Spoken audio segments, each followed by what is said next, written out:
Le plaisir nous revient de vous savoir nombreux sur notre chaîne panafricaine. Bonjour et bienvenue à suivre ces bulletins d'information.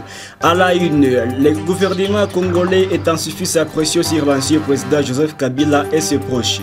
Après la suspension des activités du PPRD, les partis de Joseph Kabila, sur tout le territoire national, plusieurs arrêtés ministériels ont été pris visant des personnalités politiques liées à l'ancien régime. Ces mesures, selon nos informations, pourraient entraîner des conséquences importantes, notamment la saisie des biens, la suspension des comptes bancaires et la restriction de la liberté de circulation. Des procédures judiciaires sont en cours pour approfondir ces accusations.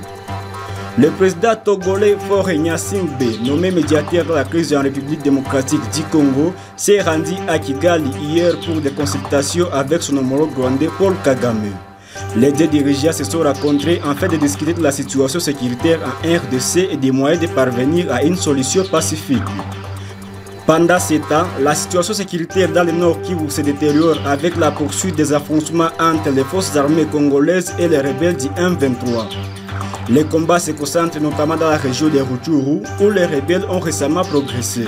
En parallèle, des négociations secrètes se poursuivent à Doha entre les représentants du gouvernement congolais et les groupes rebelles. Ces discussions visent à trouver un accord de paix et à mettre fin à la violence dans l'est du pays. Dans l'est de la RDC, malgré le retrait du chef lié de Walikale le centre le 2 avril dernier, les rebelles de l'AFC M23 sont toujours présents dans le territoire, notamment à Kachebere et Kibati, rapportent nos sources dans la zone. Ce cessez-le-feu fragile est marqué par un bilan lourd, avec au moins 32 morts et des disparus, selon les mêmes sources locales. L'axe Walikale-Kachebere a été le plus touché avec 7 villages et la commune rurale de Walikale touchée par les violences.